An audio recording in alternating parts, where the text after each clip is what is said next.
merci de votre invitation et je suis désolée pour le retard. Je travaille effectivement à Évry, puis j'habite sur le plateau de Saclay et c'est bouché entre ces trois lieux qu'est aussi Cergy-Pontoise. Voilà, donc ça me fait très plaisir de parler d'histoire moderne et d'histoire d'éducation, surtout si vous me dites que vous avez eu beaucoup de sciences auparavant. Là, nous, on va parler de choses très très simples, beaucoup plus simples sans doute, mais dont vous n'êtes peut-être pas plus familier. En tout cas, je vous ai déjà mis le poème de Prévert parce que, en fait, je me demande toujours, en discutant avec les gens, je me demande toujours ce qu'ils savent vraiment de Louis XV, qui n'est absolument plus enseigné dans les programmes scolaires. Hein. Donc j'ai mis cette litanie de Prévert, hein. Louis IX, Louis X, dit le hutin, Louis XI, Louis XII, Louis XIII, Louis XIV, Louis XV, Louis XVI, Louis XVII. Et qu'est-ce que c'est que ces rois qui ne savent même pas compter jusqu'à 20. Voilà. Donc c'est une poésie qu'on apprend à l'INSPE pour les enfants. Hein, c'est une litanie, mais moi j'ai eu l'envie de comprendre beaucoup mieux ce qui était arrivé, non pas à cette soi-disant succession de rois de Louis, hein, parce qu'entre ces Louis, il y a eu plein d'autres, des Charles et des Henri et des François, mais j'ai eu envie vraiment de préciser ce qu'était l'éducation de 140 garçons et filles, mais ce soir je vais vous parler que d'un seul, qui est Louis XV. Voilà, donc on revendique toujours une façon, enfin un maître pour penser et pour écrire et pour faire de l'histoire. Et donc ce qui m'a intéressé pour fabriquer le petit Louis, hein, qui est comme ça et qui est beaucoup plus joli que vous l'avez vu, vous avez vu le vieux Louis sur l'affiche. Mais moi, c'est le petit Louis de 5 ans, de 7 ans qui m'intéressait. Donc on revendique un professeur, toujours pour expliquer cette fabrication d'un jeune roi. Et ce professeur, c'est Peter Burke, qui a écrit un livre qui s'appelle The Making of de Louis XIV, qui s'est traduit en français et que vous pouvez lire et qui est tout petit, un livre fondamental, donc qui s'appelle La stratégie de gloire. Et vous voyez un Louis XIV, la statue d'un Louis XIV en tout cas, donc vous voyez, on est déjà dans de l'histoire culturelle, la statue d'un Louis XIV en train d'être transportée à Versailles. Donc c'est le making of, comment on fait l'image ou la statue d'un roi. Et moi, donc, je commençais par l'éducation. Et c'est ce qui m'a profondément intéressée. Alors, parce que, pourquoi ce petit Louis XIV plutôt qu'un autre? Et pourquoi les dates que j'ai utilisées, je vais vous les expliquer. Donc, je l'ai appelé le petit Louis XV parce qu'il y avait eu, et vous l'avez sûrement lu, de Claude Duneton, de l'Académie française, une enfance de Louis XIV qui était formidable, dont un film a été tiré par Tavernier. Et c'était plus sur la vie quotidienne, hein, d'une période de fronde également et de régence. Et moi, ce qui m'intéressait, c'était l'autre période. Et puis, du coup, je me suis dit, est-ce que je fais une biographie de ce Louis XV? Puis finalement, je me suis dit, mais non, je ne connais que l'histoire de l'éducation, donc je ne vais pas aller m'occuper de politique quand il est adulte.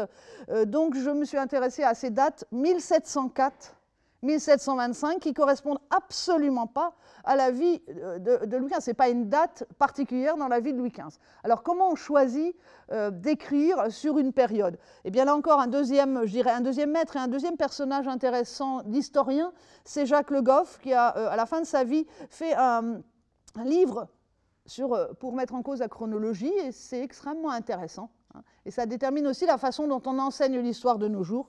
Faut-il vraiment découper l'histoire en tranches, hein, parce que c'est vraiment cette question. Donc moi je me suis intéressée, comment on fait un enfant? C'est une question de base. Hein, comment on fabrique un prince? Et finalement, comment ce petit Louis XV est-il devenu un roi alors que rien ne le prédisposait à cela? Faut-il découper l'histoire en tranches? Et dois-je commencer mon Louis XV en 1715 ou avant ou après? Et puis quand dois-je l'arrêter? Alors, je rappelle ce que vous connaissez forcément très bien et qui marque l'époque très particulière qui m'interroge, c'est-à-dire ces années du début du XVIIIe siècle. Vous savez tous que c'est la Régence. Et l'image qui vous a profondément marqué, c'est que la fête commence. C'est une interprétation de Tavernier, c'est sa vision à lui, mais n'empêche que ce film est tellement extraordinaire, tellement bon, et je recommande aux jeunes qui ne l'ont pas vu de le voir. C'est d'un humour, d'une finesse extraordinaire, hein, que ça nous marque quand même. Or, on sait que ce n'est pas comme ça, la Régence. Mais c'est un très bon film, mais ce n'est pas la vérité historique. D'ailleurs, il en a fait 2 affiches que je vous ai mises. Hein. Une affiche que certains reconnaîtront sur le balcon, et une autre où on voit les médecins. Et c'est la seule autopsie d'une femme enceinte qui est la fille du régent, qui est montrée dans un film en France. Donc l'autopsie d'une femme enceinte, ce qui ne se fait jamais. Voilà. Et c'est l'affiche de Tavernier. Donc je me suis aussi évidemment intéressée à l'histoire des femmes. Parce que pour faire un enfant, il faut des femmes. Plein de femmes, vous allez en voir. Donc ça, c'est la première image de la Régence, parce qu'avant 1975, on n'a jamais parlé de la Régence, c'est-à-dire la fin du règne de Louis XIV et le début d'un truc qui commence après. Et ce début du truc, c'est le règne de Louis XV. Mais ça ne commence pas simplement, le règne de Louis XV.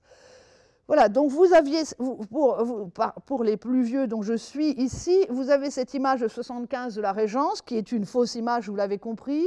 Et puis, on n'a pas tellement travaillé sur la Régence, mais il y a de nouveaux colloques qui s'ouvrent, et notamment le dernier, le colloque de la Sorbonne, très intéressant, où là, on s'est vraiment intéressé à savoir si la Régence n'était qu'une fête, s'ils ont fait que de s'éclater après le règne de Louis XIV, hein, dont on dit qu'à la fin du règne, c'était sordide, c'était sombre, etc. Bon. Mais on s'aperçoit en travaillant que ce n'était pas comme ça. Donc finalement, une remise en cause historiographique, il faut généralement refaire les histoires, réécrire les histoires. Et donc c'est ça qui m'a intéressée, c'est pour ça que je n'ai pas pris la date de naissance 1710 de Louis XIV, mais que j'ai pris une période allant de 1704 à la fin de son adolescence. Je vais vous l'expliquer. Alors que se passe-t-il en 1704 ? Eh bien, en 1704, tout va très bien en France. On est à la fin, enfin, Louis XIV le sait, il est âgé, il sait qu'il va mourir il ne sait pas quand, mais il sait que ça va lui arriver. Mais il sait surtout, et je vous le montre là, il est là, Louis XIV, on est dans la chambre de la reine, et il sait que là, il a non seulement un fils, non seulement 3 petits-fils, mais que ça y est, on commence la génération d'après, le premier arrière-petit-fils. Et donc, le titre de ce portrait officiel, enfin de cette gravure qui est diffusée partout, c'est la bénédiction du ciel sur la postérité de Louis le Grand. Et puis, on aura 3 d'enfants comme ça. Louis XIV est le premier à connaître non seulement ses petits-fils et à bien les connaître, je veux dire à l'âge adolescent, mais il est le premier aussi à connaître ses arrière-petits-fils. Il n'y a pas eu de roi avant, il faut y penser. On est dans un allongement de la vie. Et donc, il a une stature, ce Louis XIV, de père, de grand-père et d'arrière-grand-père. Et donc, il se dit, aucun problème, j'ai un garçon, 3 garçons, 3 petits-fils, plus des arrière-petits garçons encore qui naissent, donc je n'ai pas de problème, c'est la prospérité démographique en tout cas. Donc, je vous montre le 3e, c'est-à-dire Louis XV, le 3e arrière-petit-fils qui naît, c'est le 3e, Louis, duc d'Anjou. J'aime beaucoup le montrer, notamment aux élèves qui ont des clichés dans la tête, en robe, parce que les garçons sont en robe, comme les avocats, les curés et des tas d'autres choses. La robe n'est pas un habit uniquement féminin, comme on pourrait le croire, en tout cas à cette époque et jusqu'à une grande partie du 19e siècle, et encore pour certains de nos jours, l'avocat est toujours en robe. Et puis c'est un garçon en robe rose, hein, très rose, très très clair, le rose, qui est représenté là à 1 an, mais il a déjà toute la majesté d'un petit prince. Il a le bonnet, les enfants sont toujours couverts, ils ont toujours un bonnet sur la tête, ils ont toujours un petit plumeau, parce que là on est dans l'aristocratie. Et puis il a aussi ce petit garçon qui ne marche pas encore, il a ses rubans, je ne sais pas si vous voyez ma flèche. Hein, ces rubans que vous voyez là, qui ne sont pas juste des rubans pour faire beau, mais qui sont 2 lisières, 2 rubans que va tenir la gouvernante pour lui apprendre à marcher. Donc tenir en lisière, ça veut bien dire ce que ça veut dire. Ça veut dire le soutenir, alors le soutenir pour l'apprendre à marcher, mais le soutenir jusqu'à 7 ans. Et le tenir en lisière jusqu'à 7 ans. Donc c'est encore une expression traditionnelle de l'éducation des princes qui est restée chez nous. Et puis, il a également le cordon bleu, parce que c'est comme ça qu'on identifie un prince de sang, un fils de roi, un enfant de France. Donc, dès que vous voyez un cordon bleu, vous savez que c'est un enfant de France. C'est assez simple. Voilà, donc il a l'air en très bonne santé, tout a l'air d'aller très très bien. 1704, 1710, on n'arrête pas d'avoir des héritiers masculins de 3e, 4e génération, tout va bien. Ça ne va pas durer. Ah, j'ai oublié de dire, il a un joli petit tablier aussi. C'est traditionnel, ça. Et puis, deuxième étape, eh ben, tout va mal. Tout va mal, et c'est ça qui est intéressant, mais j'avance d'abord pour reculer après. C'est le principe des profs d'histoire qui ne veulent pas suivre la chronologie volontairement. Eh bien, tout va mal, c'est Louis XIV qui meurt le 1er septembre 1715, après une agonie d'une dizaine de jours. Et il a comme successeur, voilà, il est là dans son lit. C'est dans la gravure que je vous ai montré précédemment. Et il y a un petit cartouche que je vous ai agrandi spécialement, où vous voyez Louis XIV se pencher vers un petit garçon qui tient à peine sur son lit, et puis une gouvernante, la gouvernante des enfants de France, qui est là. Et il lui fait Louis XIV transmet donc le pouvoir à son arrière-petit-fils. Vous avez compris, c'est le dernier des arrière-petits-fils. Donc qu'est-ce qui s'est passé pour qu'ils soient tous morts? Alors que je vous ai dit, oh, il y a prospérité, il y en a plein de garçons. Ben, il s'est passé un certain nombre de morts.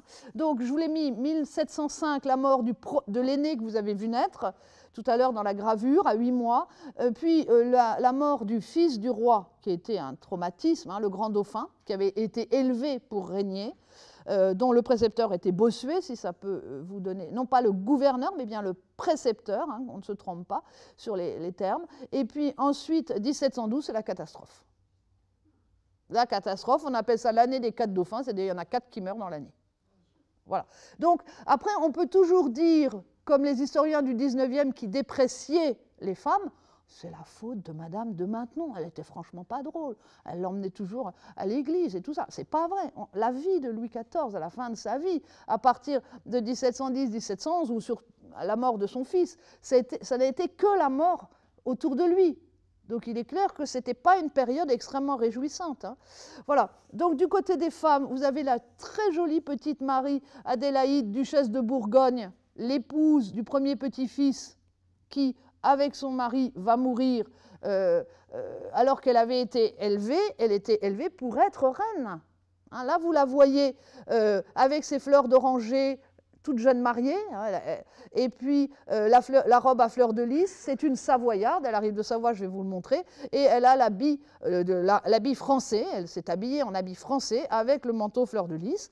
Et puis vous la voyez là avec son papa à Turin, Victor Amédée II de Savoie, et donc c'est une alliance extrêmement prestigieuse que fait la Savoie, puisque une de ses filles, Marie-Adélaïde, vient cimenter la paix en France, tandis que l'autre est mariée en Espagne avec le Bourbon d'Espagne, le frère du duc de Bourgogne, donc l'un des petits-fils qui règne de Louis XIV, qui règne désormais sur l'Espagne. Donc là, il a fait une super affaire, le duc de Savoie.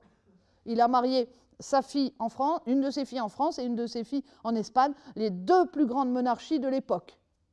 Et comme j'ai marqué cette phrase qui veut dire beaucoup, ça veut dire elle vient cimenter la paix. En fait, c'est l'échange des filles en échange d'un traité de paix.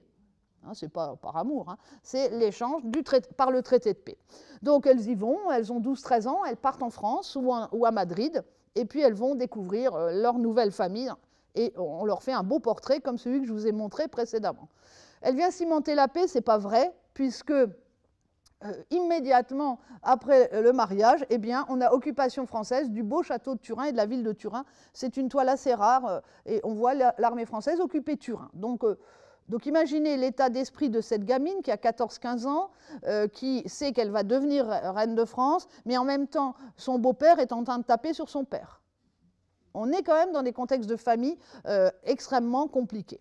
Voilà. Et la terrible année, je vous ai mis une lettre de Madame de Maintenon, enfin je ne sais pas si vous la voyez bien, mais Madame de Maintenon écrit beaucoup de petits billets, et elle dit « Oh là là, tout va mal, nos jeunes princes sont mourants ». Et là, elle parle des arrière-petits-fils.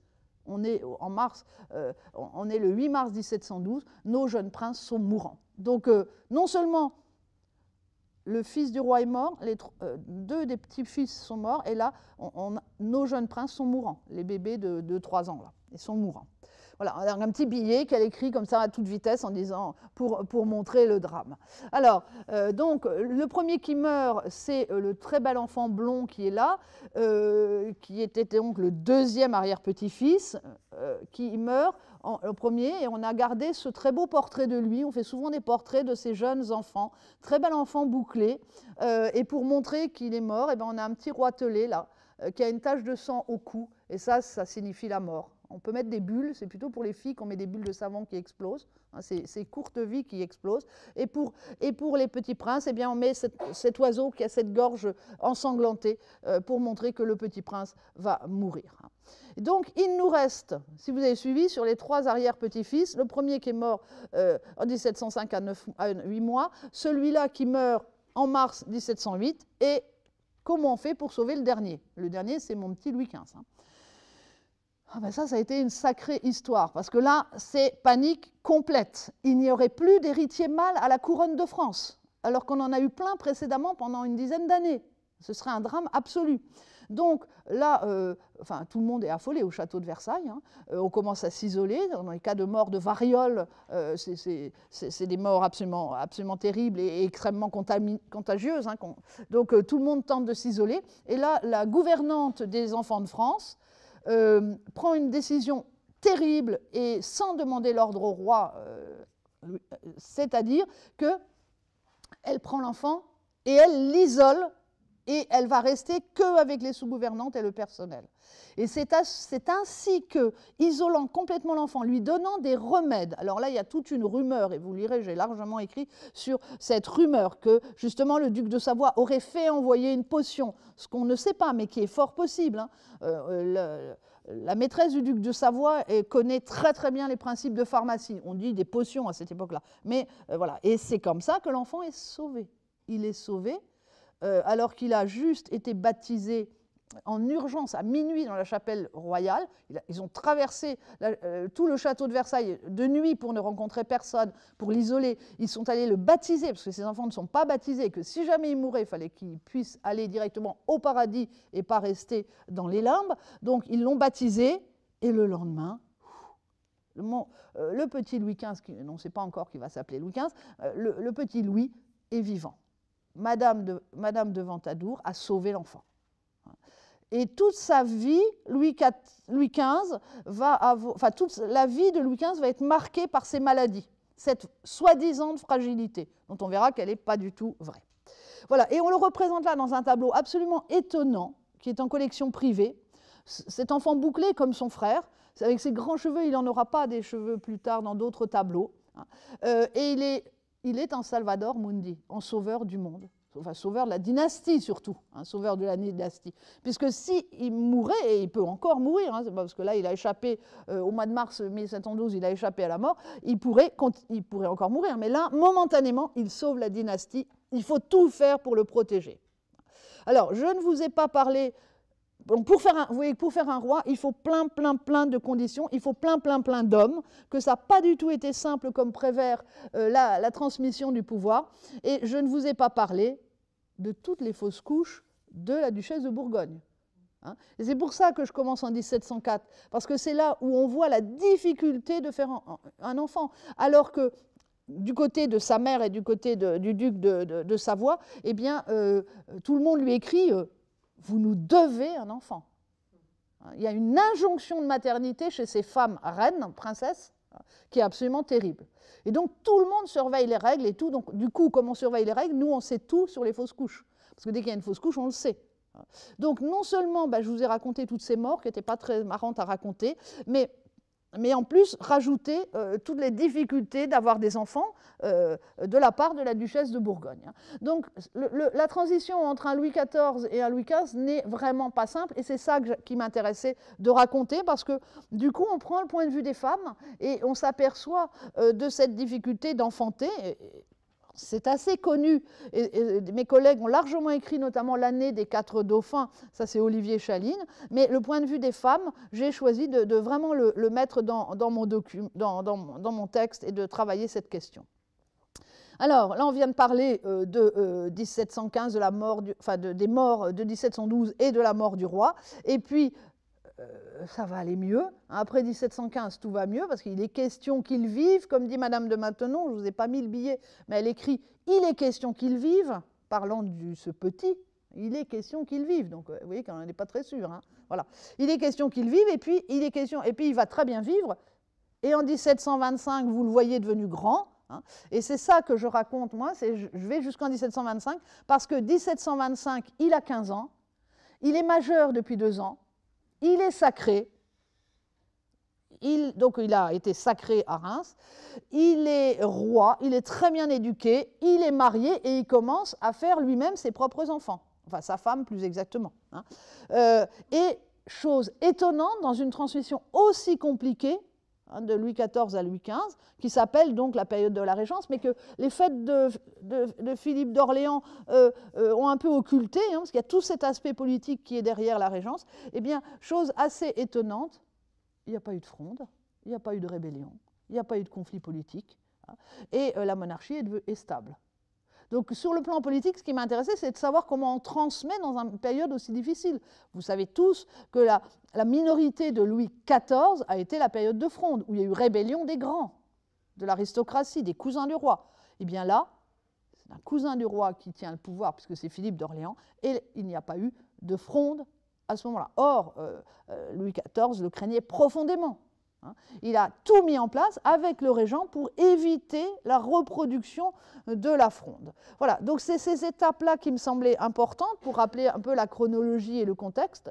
Et tout ça se fait alors qu'un enfant grandit en même temps. Alors, sur le plan politique, donc, je vous ai dit, ce qui m'intéressait, c'est la régence, la transmission du pouvoir, mais sur le plan social, je ne vais surtout pas dire psychologique, mais moi j'en avais assez qu'on dise... ce pauvre Louis XV, jusqu'à la fin de sa vie, c'est un homme qui est traumatisé par son enfance. Et je ne cache pas que j'ai écrit ce texte au moment des manifestations de une famille égale un papa et une maman. Et que c'est sûr que quand on écrit, ça retentit aussi sur ce qu'on écrit. Et donc, et pour des raisons personnelles, je me suis aussi posé la question de savoir ce que c'était qu'un enfant qui n'avait pas son papa, pas sa maman parce qu'il est orphelin, pas son grand-père, pas sa grand-mère parce qu'il est orphelin, et que les deux Savoyards, les deux grands-parents Savoyards sont très très loin, mais s'en occupent, envoient des lettres, il n'y a pas de souci. Mais ils ne viennent jamais, ils ne peuvent pas se déplacer. Imaginez un chef d'État qui rentre dans un territoire sans autorisation. Ça s'appelle une guerre. Donc le duc de Savoie, il ne peut pas rentrer sur le territoire français. Voilà. Donc qu'est-ce qu'une famille finalement ? Et comment est-ce que c'est une famille biologique? Or là, il a perdu sa famille biologique, le petit Louis XV, vous l'avez compris. Et donc, c'est quoi la normalité? Donc, on va répéter en permanence pendant 3 siècles, le pauvre petit Louis XV, il n'est pas normal parce qu'il n'a pas eu de parents. Mais non, c'est pas vrai. Louis XV a été totalement normal et on s'aperçoit que c'est un enfant extrêmement joyeux, extrêmement vif, très brillant intellectuellement et qui s'est fabriqué une autre famille. C'est quoi, je suis désolée de le répéter, c'est quoi un papa, une maman? Ça ne fait pas forcément une famille. Je suis désolée de le redire. Et on peut avoir des parents de substitution. Et ça, c'est aussi tout un problème social bien plus large que simplement la monarchie française. Alors justement, quelle famille de substitution et qui l'a élevée? Eh bien, traditionnellement, les enfants de France, et ça depuis le début des Bourbons, ce n'est pas le cas chez les Valois, donc les enfants de France sont élevés par une gouvernante de 0 à 7 ans. Bon, ben ça, on ne l'avait jamais entendu avant que je l'affirme avec force. Parce que c'était toujours Bossuet, Fénelon, comme s'ils avaient tout fait. Donc, précepteur, mais surtout, on ne parlait jamais des gouverneurs. Monsieur de Beauvilliers, vous n'en avez jamais entendu parler. Or, il fut un très grand gouverneur. Voilà. Monsieur de Montausier non plus. Or, c'est des grands gouverneurs. Donc toute la question, c'était de savoir comment on fait une équipe d'éducation pour un enfant de France. Eh bien, ce n'est pas compliqué. De 0 à 7 ans, c'est une gouvernante qui s'occupe des enfants de France tous ensemble, filles et garçons ensemble. Et puis à partir de 7 ans, ça s'appelle le passage aux hommes, et ça dure jusqu'à peu près 15-16 ans. Là, c'est la fin d'éducation, et celui qui est le gouverneur, qui s'occupe de l'équipe d'éducation, devient en général ce qu'on appelle le premier gentilhomme de la chambre du prince, et constitue ce qu'on appelle la maison du prince. Voilà, ça c'est la structure qui n'était pas évidente il y a une quinzaine d'années à expliquer. Et donc moi j'ai aussi voulu revaloriser le rôle des femmes en tant que gouvernantes, le rôle de ces très grandes gouvernantes. Donc là vous voyez quand même des tableaux de ces grandes gouvernantes, donc la maman d'abord, puis la fille, puisque les successions se font, un poste, la gouvernante c'est un poste qui transmet par survivance, comme on dit à la cour de Versailles. Donc à gauche là-bas, Madame de la Motte-Houdancourt, maréchal de la Motte-Houdancourt, donc femme d'un maréchal de France, donc c'est pas n'importe qui. Et puis de l'autre côté, sa fille sur un grand tableau. Quand on les voit comme ça, c'est pas des nounous qui changent les couches. Hein. Vous voyez que là, on est chez des princesses. On est chez des très grandes dames qui ont une fortune telle qu'elles peuvent se faire reproduire sur un immense tableau de taille royale et princière. Ça veut dire que ça coûte énormément d'argent, ça coûte une année de vos revenus pour faire un tableau comme ça. Hein. Donc, rendez-vous compte de la fortune qu'ont ces femmes. Et se faire peindre par Rigaud ou se faire peindre par Mignard, ça veut dire que le roi vous autorise à prendre les peintres royaux. Sinon, vous prenez la catégorie en dessous des peintres. Vous payez un peu moins cher, mais ce n'est pas un tableau royal.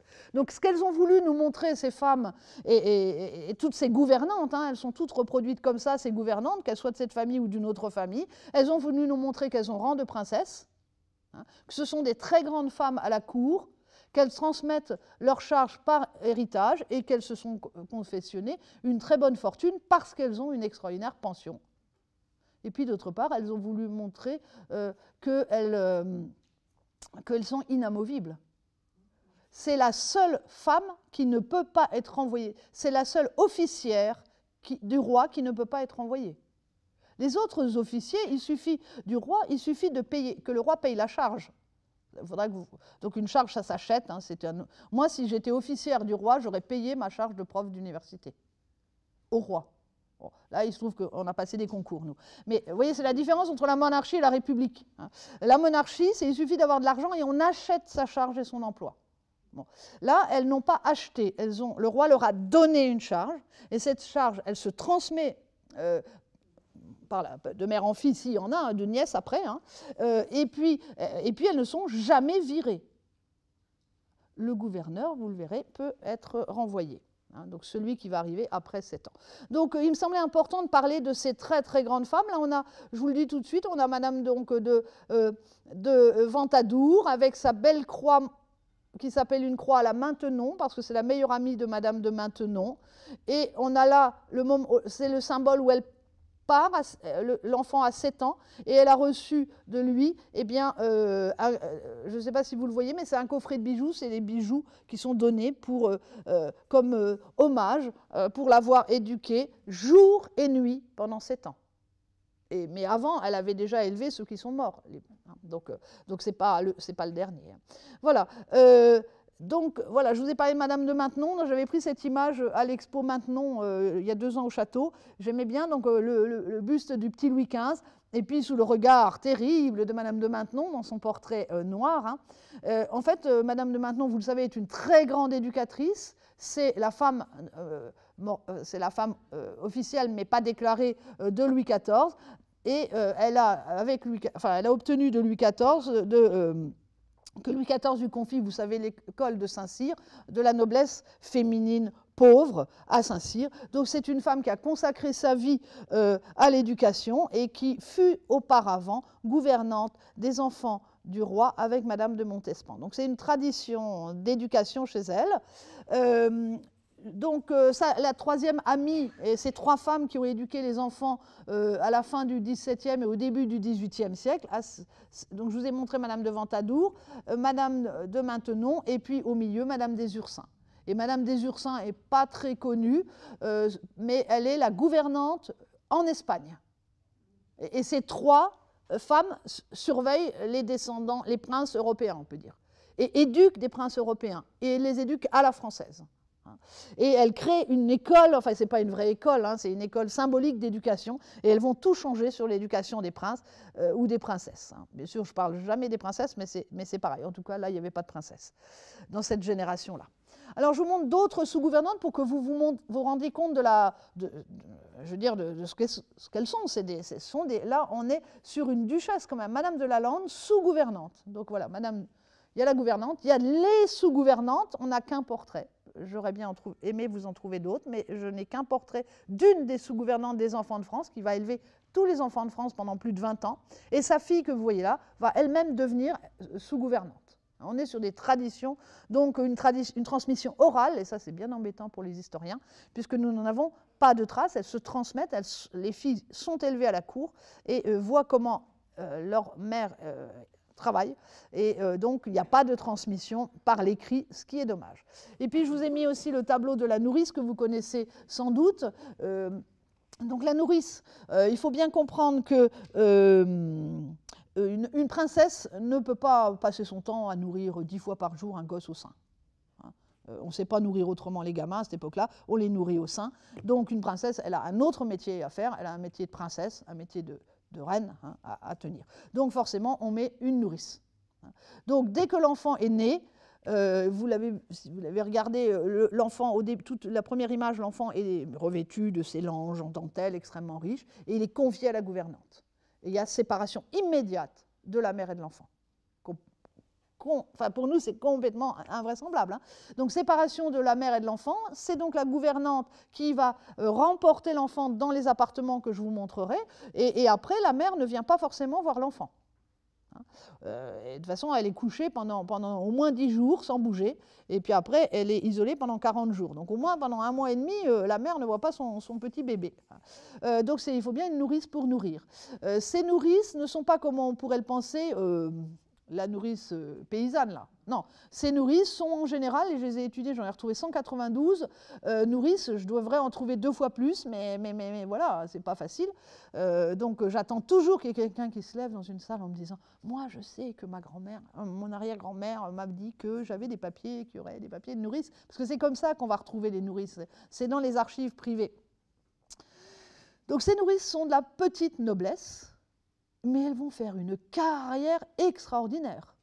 Parce que ces nourrices nourrissent 3 ans le petit, là, et puis elles deviennent femmes de chambre, c'est comme ça que elles changent de charge, hein, et elles restent cependant première femme de chambre, mais aimée par l'enfant passionnément, hein, et toute la vie de la nourrice, enfin toutes les nuits de la nourrice, elle va les dormir à côté de son nourrisson, même adulte et marié.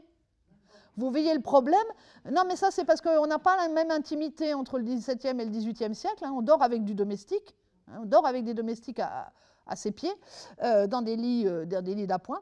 Et donc la nourrice, quel que soit son âge, elle dort avec la nourrice du prince, mais comme la princesse, elle a aussi sa nourrice, ça fait 2 nourrices dans la chambre. Vous imaginez la capacité d'espionnage de la nourrice, la capacité d'information, la capacité pour faire passer des petits messages à son chéri, à son petit gamin, là, qu'elle adore et qui a maintenant 30 ans ou 40 ans, hein, et qui va lui donner des pensions, etc. Donc les nourrices ont fait des carrières extraordinaires. Ce n'étaient pas des filles du peuple, c'était des filles de la petite noblesse, mais elles vont faire des fortunes extraordinaires. Et donc, Marie-Madeleine Mercier, qui est la nourrice principale de Louis XV, eh bien, vous la voyez assise là, ayant un certain embonpoint, elle est à la fin de sa vie. Vous voyez qu'elle a su faire vivre une grande partie de ses enfants. Hein, on a son mari derrière. Elle a su faire vivre une grande partie de ses enfants, ce qui montre des soins pédiatriques quand même importants. Hein. Elle est en train de regarder avec adoration Louis XV sur ses genoux. Hein. Et puis, on a un grand personnage devant, habillé en rouge. Eh bien, ça, c'est le frère de lait. Le frère de lait de Louis XV, ce qui veut dire que c'est celui qu'elle a abandonné pour nourrir Louis XV et pour lequel elle a dû elle-même trouver une nourrice. Mais il est frère de lait et par conséquent, il a une fonction. Et c'est pour ça que le peintre l'a mis, donc on la voit elle avec sa grande robe bleue et on voit le frère de lait qui aura une belle carrière, une très belle carrière et qui est considéré non pas comme... Enfin, vous voyez ces éléments de famille, finalement, nous, une famille, c'est un papa et une maman. Non, à l'Ancien Régime, vous en avez déjà plein des mamans là. Plein de mamans et plein de frères, même si c'est des frères de lait et pas de sang. Vous voyez, on n'a pas ce même attachement qu'on aura au XIXe siècle et qui va nous définir la famille au XIXe siècle. Voilà, donc pour cette nourrice, c'est quand même quelqu'un qui a eu beaucoup d'argent pour pouvoir se faire peindre par François de Troyes, qui est quand même un très grand peintre princier royal. Alors, que vont apprendre ces femmes dont je vous ai montré que quelques portraits, parce que j'aimerais bien en trouver d'autres? Eh bien, les premiers apprentissages en termes de savoir et de savoir-être. Donc, bien évidemment, ce n'est pas très original par rapport à notre propre éducation en maternelle, sauf que ça commence par d'abord beaucoup de religion, parce qu'il y a 3-4 messes par jour, et le petit, dès qu'il marche, il va à la messe. Hein? Donc il va à la messe, donc il faut qu'il sache se tenir, qu'il ne tombe pas par terre, qu'il ne mette pas les pieds en l'air. Enfin, vous voyez, il faut qu'il se tienne à la chapelle royale quand même. Hein. Donc il apprend la religion, il apprend les rites. On a des... C'est pas Louis XV, mais c'est Louis XIII. Par exemple, on sait, comme Héroard, son médecin, a tout noté, on sait que Héroard, il rêvait en latin de phrases de messe. Voilà, c'est pour vous dire que l'imprégnation quand même, parce que la messe elle est en latin. Hein. Voilà, donc je veux dire, gamins, ils entendent 3 fois la messe en musique quand même, c'était magnifique à la chapelle royale, mais on leur apprend, on leur explique, ces femmes parlent de religion et expliquent l'orthodoxie religieuse. Ensuite, ils apprennent l'histoire sainte, quelque chose qu'on n'apprend pas à nous. Hein. L'histoire sainte, c'est l'histoire de la Bible, mais une histoire extrêmement dense de la chronologie religieuse depuis le déluge, quoi, finalement. Ensuite, évidemment, d'abord l'écriture, puis la lecture, et pas en même temps. Et puis, il se trouve que pour Louis XV, il a une vraie passion, et on s'en aperçoit très vite, il a une vraie passion pour la géographie, hein, la science de l'espace. Et très jeune, il a fallu lui fournir des petites cartes, bien avant ce qui est normal comme apprentissage de la géographie. On apprend maintenant des savoir-être, c'est-à-dire savoir parler en public à 4-5 ans. Donc ça, là, ça rigole plus du tout. Hein. Savoir se comporter face à une foule. Et on a des lettres de Madame de Ventadour qui écrit quotidiennement à Madame de Maintenon, qui dit « J'ai été le promener à Paris parce que la foule le réclame, mais j'ai dû monter les vitres du carrosse parce que les gens voulaient trop le toucher et il avait trop peur. » Donc il y a toute une initiation à fréquenter une foule. Ça, c'est quand même assez étonnant. Imaginez un enfant de 4-5 ans qui vers les mains tendues, qui veulent le toucher parce que tout le monde l'adore, bien évidemment. Donc, savoir se comporter face à une foule, ces femmes ont donné une très forte stabilité psychologique à ces enfants, hein, un cadrage très ferme. Hein. Elles ont ensuite formé le corps à la fatigue. Il faut qu'il marche longtemps, qu'il ait chaud, qu'il ait froid, qu'il résiste. La vie de roi n'est pas un long fleuve tranquille, donc il faut que ces enfants véritablement puissent endurer des très longues fatigues, parce qu'une journée de roi, même si là c'est un enfant, pour l'instant il n'est que prince, eh bien une journée de roi va devenir quelque chose de difficile. Il ne faut pas qu'il s'écoute, il faut qu'il soit toujours disponible parce qu'il y a toujours un ambassadeur à recevoir, une fête à honorer, etc. Une messe à aller suivre, bien évidemment.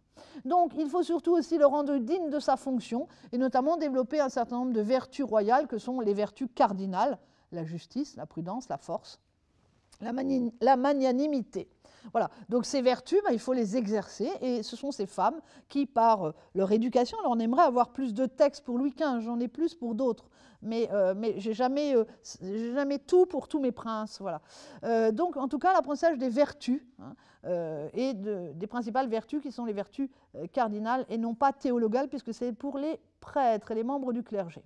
Et puis, il faut ensuite lui apprendre la civilité curiale, c'est-à-dire comment se comporter, comment reconnaître un comte, un duc, comment être poli, etc. Et puis, le grand apprentissage, et c'est le premier apprentissage que Madame de Maintenon réclame à Madame de Ventadour, le secret. Faites-lui tenir un secret. Et donc ça aussi, c'est des apprentissages. On aimerait savoir un peu plus, hein, sur ces apprentissages, mais on ne le sait pas.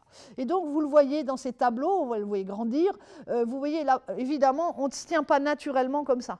On sent tout de suite qu'il y a des poignets qui ont été tournés, qu'il y a des jambes qui ont été tournées, qu'il y a une taille qui est maintenue par un corset. Ces enfants qui sont complètement corsetés, donc hyper rigides, mais qui, par contre, ont les poignets et les bras extrêmement souples, arrondis par la danse, et l'apprentissage de la danse, donc une tenue de corps absolument extraordinaire. Je ne vais pas parler plus avant de la danse, mais contrairement à ce qu'on dit, parce qu'il y a eu ce merveilleux film Le Roi danse sur Louis XIV, mais ils ont tous dansé. Hein. Et Louis XV, on dit qu'il n'aimait pas la danse, ce n'est pas vrai. Hein. Bon, vous lirez, j'en parle beaucoup de la danse, mais il a énormément dansé. Et on danse dès qu'on a l'âge de 5-6 ans, puis après, quand on est à peu près sûr de ses pas de danse, donc il faut savoir compter, enfin, c'est très réglementé, eh bien, on se produit en public, on se produit sur scène, quand on est un roi. C'est le cas du roi danse de Louis XIV. Voilà, donc ça fait partie d'un enseignement royal, et peut-être justement que c'est là que va se faire la transition avec le régent, qui trouve que cette façon d'éduquer un prince, d'éduquer un roi, est peut-être un peu désuète et old-fashioned, comme on dirait, vieille cour. Voilà. Mais en tout cas, Louis XV a beaucoup dansé. Il a dansé sur la grande salle des Tuileries, qui était une salle 2 fois plus grande que celle-là, avec des décors assez extraordinaires, évidemment, pour montrer qu'il était Apollon, Jupiter, évidemment on parle comme ça à cette époque. Alors justement, parlons des hommes maintenant. Je n'ai pas plus d'informations, enfin si j'en ai, vous verrez, j'en ai beaucoup, mais je n'ai pas plus d'images à vous montrer sur l'éducation entre les mains des femmes. Mais à partir de 7 ans, les garçons passent aux hommes. Ça veut dire que les garçons, pas les filles elles restent avec leur gouvernante. Mais là, il n'y avait pas de filles, hein, je vous l'ai dit. Donc, du jour au lendemain, le jour de l'anniversaire, eh bien, le petit prince, il est désormais servi que par des hommes.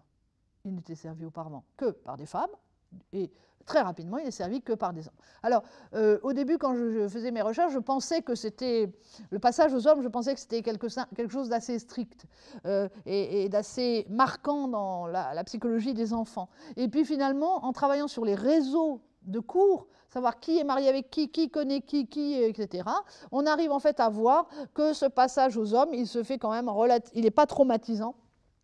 Parce que, pour vous donner un exemple, je vais passer à la diapo d'après, je reviendrai sur celle-là, eh bien, celui qui est le gouverneur, c'est le maréchal de Villeroy. Il n'est rien d'autre que l'amant de Madame de Ventadour. Mais l'amant, ça fait 20 ans. Elle est veuve, elle. Elle ne va pas se remarier parce que sinon elle perd son titre. Donc, c'est son amant, c'est son ami de cœur depuis 30 ans. Ce n'est pas un problème. Et même Saint-Simon, la mauvaise langue de Saint-Simon, dit « Mais tout le monde le sait à la cour, qu'ils sont amants et qu'ils... voilà. Donc, vous voyez que là encore, on se pose des questions qui n'en sont pas vraiment. Donc voilà, ça c'est le gouverneur. Donc, nommé le 15 février 1717, le jour des 7 ans de Louis XV. Et donc un grand seigneur dont je reparlerai. Et puis, comme on n'a plus de père, qu'on n'a plus de grand-père, eh bien, il faut nommer un surintendant. S'il y avait eu un père, c'était le père qui faisait la fonction. Là, c'est comme une sorte de grand tuteur qui organise l'ensemble de la maison du roi, enfin du petit roi, et qui organise, qui supervise tout. Et là, le surintendant, c'est le duc du Maine. Il est assez jeune à cette époque-là. Le duc du Maine, vous savez que c'est le premier fils de Madame de Montespan. Un homme extrêmement bien élevé. C'est un homme élevé par Madame de Maintenon. Donc on est dans ce même réseau. Madame de Maintenon garde la main. Elle avait comme copine Madame de Ventadour. Elle met le fils légitimé du roi comme auprès du futur roi. Donc on sent que Madame de Ventadour tient le réseau et va donc, c'est son chouchou, le duc du Maine, Madame de Maintenon, pardon. C'est son chouchou, son éducation est extraordinaire au duc du Maine. Hein. Voilà. Donc on peut se dire, il passe des hommes aux femmes, des femmes aux hommes d'un coup, le jour de son anniversaire des 7 ans. Mais en fait, ils se connaissent, ils ont toujours vécu ensemble. Le château de Versailles n'est pas si grand que cela. Et bon, c'est vrai que du jour au lendemain, il est servi par des hommes, mais ces hommes-là, ils les connaissent. Bien évidemment, c'est souvent les maris des femmes de chambre, etc. Et face à cette vieille cour, dont on voit qu'elle est proche de Madame de Maintenon, qui vit encore alors que Louis XIV est mort, face à cette vieille cour, vous avez la nouvelle cour. C'est la domination de Saint-Simon à cette époque-là. Donc la nouvelle cour, c'est la nouvelle génération. Et c'est le cousin du roi, c'est Philippe d'Orléans. Philippe d'Orléans est sur le plan politique, il est régent de France, après avoir fait une forme de petit coup d'État, dont je vais vous parler juste après. Et il adore le petit Louis XV. Alors, Philippe d'Orléans, il a un fils lui-même. Mais son fils, c'est un peu dolent, il est un peu évaporé, il écrit d'ailleurs, le jeune garçon, il écrit « J'avais des imaginations ». Voilà. Il est un peu dans les nuages. Voilà. Tandis que Louis XV, à 7 ans, 8 ans, c'est un gamin très vif, qui fait des farces, qui embête tout le monde, hein, qui n'obéit pas toujours, même malgré la férule des dames précédentes. Et donc, le régent, il adore Louis XV. Ce petit garçon de 7 ans, qui a le même âge que son fils d'ailleurs. Et puis de toute façon, il est obligé de l'apprécier parce que c'est le roi, hein, ça ne se discute pas. Et donc, on sent qu'il y a une dispute qui va se créer pendant l'éducation aux mains des hommes, l'opposition entre ces deux cours. Et bien évidemment, le régent ne fait pas que faire la fête. Il ne fait la fête d'ailleurs que de manière privée le soir dans ses appartements. Et là, il est libre de faire ce qu'il veut, mais c'est ça qu'on a mis en valeur, alors que toutes ces journées, il gouverne, et il gouverne en travaillant énormément, hein, et il s'occupe également de plus en plus de l'éducation du petit Louis XV. Donc voilà, c'est un homme qui n'est pas étonnant que en 1723, le régent meurt, il est épuisé pour pouvoir mener cette période de régence importante. Et pas, voilà. Alors, ce qui est amusant, c'est la manière dont un roi va commencer à tenir un lit de justice et donc s'imposer, imposer le pouvoir politique. Et là, je vous ai mis une image qui est une des seules qu'on a de Louis XV, 5 ans, tenant un lit de justice au Parlement de Paris sur l'île de la Cité. Alors, c'est un peu où est Charlie, parce que donc c'est la cour du Parlement actuelle. Donc, il y a ce qu'on appelle un parquet. Les expressions viennent de cela. On traverse le parterre en passant par le parquet et on trouve notre petit Louis XV là. Avant, ce que je vous montre, c'est le détail des femmes qui sont à l'Assemblée, donc des femmes qui sont présentes, toutes les gouvernantes, sous-gouvernantes sont là, devant un monde d'hommes. Et vous voyez le petit Louis XV, tout petit dans un grand fauteuil, il a 5 ans, tout petit dans un grand fauteuil, et puis surtout, donc, vous voyez des gens qui se tournent vers lui face à cause, là c'est en train de discuter pour savoir si Louis XV veut bien accepter le Parlement et le testament, de Louis XIV. Et puis, vous voyez une seule femme qui est là, c'est la gouvernante. Voilà. Et quand même, elle s'est fait accompagner à côté de Villeroy parce qu'elle avait peur de faire des impairs. C'est extrêmement impressionnant, quand même, d'être là. Donc là, il s'agit de l'acceptation du testament de Louis XIV et de casser le testament de Louis XIV. C'est le régent qui a décidé de casser le testament. Et comme le régent n'était pas tout à fait prêt au jour où il aurait dû avoir le lit de justice, eh bien, je n'ai pas réussi à percer le mystère, mais bizarrement, Louis XV est tombé malade. Alors, qui n'était pas prêt? Était-ce Villeroy, qui ne voulait pas que le testament soit cassé?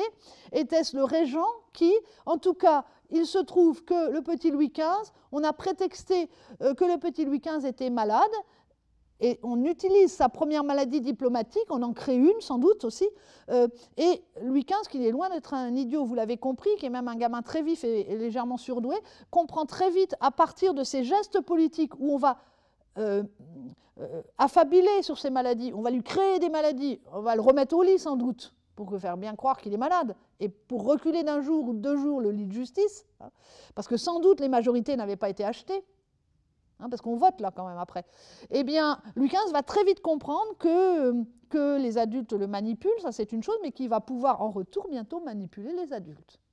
Et c'est de là que vient sans doute, par l'usage des maladies diplomatiques, c'est de là que vient sans doute cette capacité de Louis XV d'avoir un premier degré, deuxième degré, troisième degré, et d'intérioriser complètement et d'avoir une apparence, et puis effectivement d'agir différemment quand il sera adulte. Voilà, donc assez intéressant que ce petit lit de justice, donc ce sont des rites, il a fallu lui apprendre à se tenir, ça dure 3 à 4 heures. Il est là sur son petit siège, il a eu un geste malheureux, il a fait tomber son crêpe de deuil, il était tout traumatisé parce qu'il ne savait pas s'il pouvait le remonter. Enfin, vous voyez, on a quand même ce genre de détails dans les lettres de Madame de Ventadour en Madame de Maintenon. Donc, il était tout coincé avec son petit crêpe qui pendait, là. Vous imaginez un enfant de 5 ans, quoi. Mais il s'est tenu. Il a prononcé les paroles « Messieurs du Parlement, je suis votre roi et je suis ravi ». Enfin, il a dit des choses plus intéressantes que ce que je vais vous dire, mais il l'a dit, quoi. Voilà. Mais il a su s'en rappeler. On avait dû lui faire bien répéter auparavant. Alors maintenant, où est-il élevé? Dans le château de Versailles. Donc avant la mort de Louis XV, avant la mort de Louis XIV, il est dans ce qu'on appelle l'aile des princes, c'est-à-dire dans la cour centrale, la partie aile des princes. Et quand Louis XIV meurt, c'est une tradition en France, quand un roi meurt, on quitte le château. Quand il y a un deuil dans la famille royale, tout de suite on quitte le château. Donc évidemment, va-t-on quitter le château de Versailles à la mort de Louis XIV? Oui, mais le petit Louis XV, il pourrait mourir. Il est fragile. Il y a toujours ce problème de maladie. Et donc on va tarder. C'est le seul petit roi qui est resté avec le corps de son prédécesseur dans la chambre royale, le corps mort de son prédécesseur, à qui on faisait des funérailles officielles. Et puis il y avait le petit roi qui était là. Ça ne s'est jamais produit par la suite. Donc, il y a quand Horowitz dit le décor du roi, mais là, on a eu vraiment 2 vrais corps physiques du roi au château de Versailles, ce qui ne s'est jamais reproduit par la suite. Bon, finalement, on décide quand même, après consultation des médecins, de la météo, de tout, Au bout de 3 mois, on décide quand même qu'il va partir. Mais ça a pris 3 mois pour décider de l'emmener, d'autant plus que Louis XIV avait dit il faut l'emmener à Vincennes. Louis XIV, craignant l'affronte, je le répète une fois de plus, avait dit forteresse. Vous me le mettez dans une forteresse, mais il n'avait pas dit vous me le mettez dans une forteresse, parce qu'il parle le langage diplomatique, Louis XIV, il dit l'air de Vincennes est bien plus pur. Vous voyez, ça voulait dire en sécurité le petit, parce que la Fronde, rappelez-vous Saint-Germain-en-Laye justement. Donc là je vous ai mis une belle image qui fait rêver des prairies entre Versailles et Paris, et donc on l'emmène à Vincennes plus exactement, donc grosse forteresse de Vincennes pendant tout l'hiver 1715. Mais ça veut dire que le château de Versailles se vide, que les gouvernements partent, que les ministères s'en vont, que toute l'administration déménage de Versailles et s'installe à Paris. Donc on a les ministres à Paris, qui doit, donc il faut trouver les bureaux, c'est dans les hôtels particuliers, vous imaginez le déménagement. Et quand ils viennent tenir le conseil, parce que le petit roi à 5 ans, il tient son conseil, il faut aussi qu'il tienne assis dans la salle du conseil, mais il tient son conseil, bon évidemment c'est le régent qui décide, ça veut dire que les ministres déménagent de Paris, et viennent à Vincennes, où il n'y a pas de place, où on ne peut pas mettre les carrosses. Bref, on s'aperçoit très vite que Vincennes, ça ne va pas être pratique du tout. Et que Vincennes, mais c'est un trou Vincennes à cette époque. Il n'y a que le château, imaginez, il n'y a pas la ville. Donc on ne peut pas se loger, donc on est obligé de repartir sur Paris. Paris-Vincennes, ce n'est pas la porte à côté. On est quand même il y a des champs entre les deux, il y a des forêts. Enfin, voilà. Donc on s'aperçoit que Vincennes, c'était franchement pas le bon système. Et donc on rediscute à nouveau les astrologues, les médecins, etc. Et on le redéménage aux Tuileries. Voilà. Et donc c'est aux Tuileries que Louis XV va être élevé de la fin 1715, début 1716 à 1722. Donc c'est un petit Parisien, Louis XV. Ce n'est pas un petit Versaillais du tout. Et j'aime beaucoup cette gravure populaire dont je ne sais pas l'auteur, parce que là, vous le voyez sur son trône, et c'est un petit Louis XV sur son trône, mais on voit le grand jardin, ça nous donne des informations sur le jardin des Tuileries, avec le grand bassin où il embarquait, il avait même un bateau, il recevait les diplomates sur son bateau, et puis il courait jusqu'au bout, qui est en fait la place de la Concorde de nos jours, ce qui sera plus tard la place Louis XV, et il est clair que si Louis XV a fait de la place de la Concorde la place Louis XV, c'est qu'il y a des souvenirs d'enfance. C'est son jardin. Et mine de rien, pour vous, après la place Louis XV, c'est la campagne, ça s'appelle Cour Madame, et c'est la campagne. Et là, il peut galoper jusqu'à Saint-Germain quand il saura faire du cheval. Donc il faut bien comprendre que Louis XV, c'est son espace de jeu, et il a une grande galerie le long du Louvre, où il peut, s'il pleut, ne pas se mouiller dans les jardins, et donc jouer dans la grande galerie qui longe la Seine. Voilà, donc c'est vraiment cet espace. Donc on le voit là, c'est toujours le jardin des Tuileries, et surtout, autre image vraiment des images populaires qui se diffusaient auprès de la population. Vous voyez le petit Louis XV encore tenu en lisière par Madame de Ventadour, mais faisant la revue. Ça veut dire donnant des ordres, ça veut dire reconnaissant les régiments. Donc ça veut dire qu'il les a appris. On lui a conseillé, enfin on lui a déjà expliqué. Et derrière, on a déjà un homme qui est là, qui est présent. Donc vous voyez, ce passage aux hommes n'est pas aussi simple que ça. Et puis j'aime beaucoup regarder ça. C'est la seule image qu'on a d'un des compagnons de Louis XV, qu'on a appelé le petit Indien. Et puis il y en a eu un autre, ça s'appelait le petit Houssard. On ne sait pas exactement, je les ai recherchés bien évidemment, ce n'est pas du tout un Indien d'Inde, et j'ai identifié l'Indien, c'est un Indien du Canada, de ces familles de colons du Canada, dont la maman a été la sous-gouvernante de la génération précédente, qui était une colon canadienne, et qui, pour faire avancer les affaires de son mari qui restait au Canada alors qu'elle avait 15 enfants, est venue être sous-gouvernante du duc de Bourgogne, le papa donc, et a fait avancer ses affaires, et donc elle a placé aussi son fils, un de ses fils en tout cas, voilà, il est là, le petit Indien. C'est la seule image qu'on a. On ne sait rien d'autre. Je suis en train de chercher sur le petit hussard. C'est un uniforme, il porte l'uniforme des Hongrois. Les hussards, c'est ceux qui portent l'uniforme des Hongrois. Et effectivement, on sait que c'est l'époque où la Hongrie en diplomatie se rapproche de la France et où des princes hongrois viennent s'installer en France et la France va s'appuyer diplomatiquement sur la Hongrie. Ce qui veut dire que pour un enfant comme lui, il connaît le Canada. On lui a expliqué pourquoi il faut qu'il soit copain avec un gamin canadien, un petit Indien, et on lui a expliqué pourquoi il faut qu'il soit ami avec un petit hussard hongrois. Et vous en faites pas, il va bientôt recevoir le tsar. Voilà. Donc, voilà une rare image que vous pouvez voir à Carnavalet, un joli tableau. Vous voyez, on n'est encore pas dans des grands tableaux princiers, hein. Je vous en ai montré quelques-uns, je vous en montrerai d'autres. C'est la leçon de Louis XV. C'est sans doute quand le régent installe l'équipe d'éducation qui avait été choisie par Louis XIV, eh bien, il dit je l'éduque parfaitement et regardez, je vous fais une image pour que vous compreniez que je l'éduque parfaitement. Donc, il ne pose pas encore les pieds par terre, il a un très beau bureau, un bureau rempli de cartes. On a là sans doute son précepteur, les sous-précepteurs sont là, le régent c'est celui-là ou celui-là.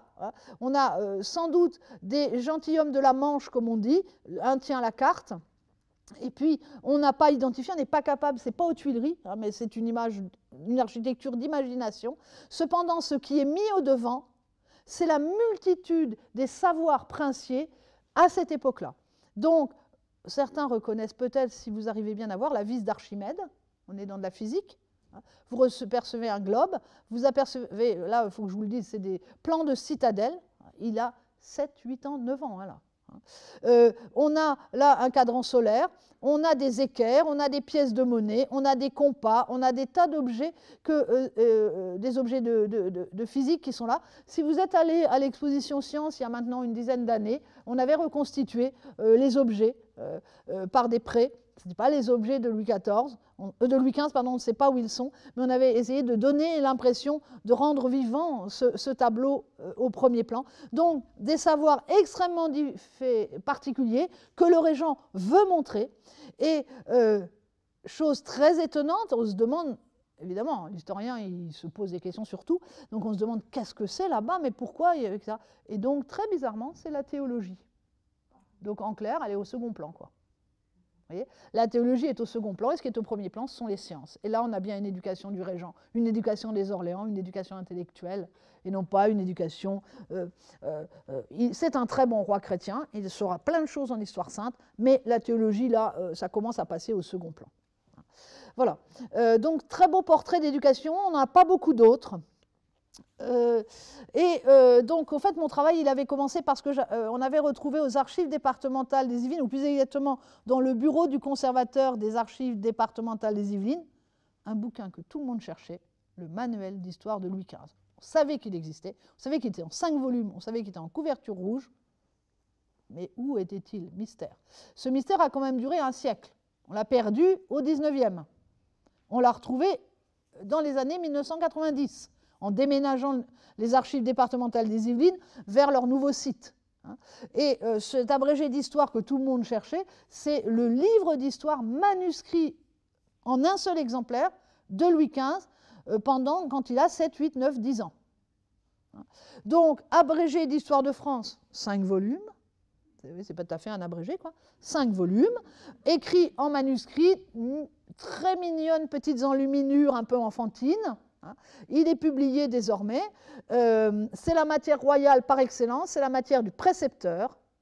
Après, on a des sous-précepteurs ou des sous-maîtres, mais le précepteur, c'est la religion et l'histoire. Donc là, c'est la première race, là, je vous mets la deuxième race, vous voyez, c'est trop mignon, avec une petite reine comme ça n'a rien à voir avec le sujet. Et on sait qu'il est écrit par le précepteur, que je vous présente, André Hercule de Fleury. Alors, pas grand monde connaît André Hercule de Fleury, c'est un cardinal. Il est à la cour depuis qu'il a 6 ans, c'est-à-dire 1666. Vous imaginez la connaissance de la cour que cet homme a. Et là, il est nommé précepteur par Louis XIV. C'est même le dernier acte politique, le 23 août 1715, la dernière écriture difficile, il meurt, hein, il est en agonie, Louis XIV, eh bien, je nomme André Hercule de Fleury précepteur. Dernier acte du grand roi Louis XIV, c'est nommer le cardinal André Hercule précepteur. Il est précepteur, c'est un homme il est précepteur pendant 7-8 ans de l'adolescence de Louis XV, et puis on oublie toujours qu'il a été un grand ministre pendant 17 ans. On ne dit pas Premier ministre, il n'y a pas de Premier ministre, on est en monarchie absolue. Principal ministre, c'est son titre, pendant 17 ans, à la cour de France. Donc c'est l'équivalent de Richelieu et de Mazarin. Je rappelle que Mazarin était le surintendant de l'éducation de Louis XIV, enfant. Donc on a toujours un cardinal à la tête de l'éducation des rois. Ça vous donne le titre, un peu le rang de ces personnages. Et c'est le cardinal André Hercule de Fleury.